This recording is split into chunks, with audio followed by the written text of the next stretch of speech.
Ngayon dapat nakabuo na kayo ng mga teams ninyo, no? At maaring may mga teammates kayo na hindi kayo magkakilala, ngayon pa lang kayo nag-meet, no? So nagtatantsahan kayo, nagpapakiramdaman kayo.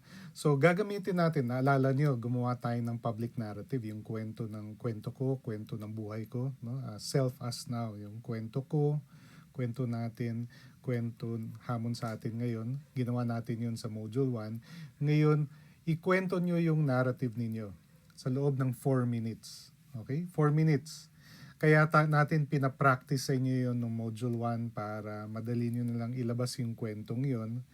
Mag-timekeeper kayo. Ngayon naiintindihan ko medyo kakaiba itong pagpapakilala ng sarili, no? Na parang hugot moment, MMK moment kaagad yung kwentuhan ninyo. Pero subukan nyo to kasi itong public narrative ay mahalagang technique. Gagamitin uli natin to pag may meeting kayo with other stakeholders. No? So mabuti na rin na pa-practice ninyo. Ngayon, anong gagawin ninyo? Yun, yung public narrative ninyo, alam ko hindi pa yun masyadong pulido. Pero gamitin nyo yun na paraan. Diba? May teams kayo ngayon. Paisa-isa, no? One at a time, ikwento nyo yung public narrative doon sa teammates ninyo para maintindihan nila yung kwento nyo doon through your public narrative. Ngayon, hugot, no?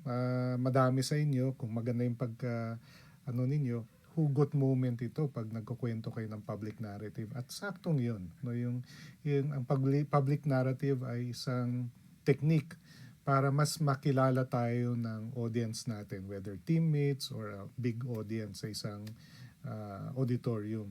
No? So, gawin natin to, take 4 minutes each. Ibig sabihin, kung 5 kayo sa loob ng 20 minutos, tapos na kayong nagkakwentuhan ng public narrative, and then mararamdaman nyo na, sa loob ng 20 minutes, parang naging feeling close na kaagad kayo dahil nagkakwentuhan kayo nitong kwentong buhay using the public narrative.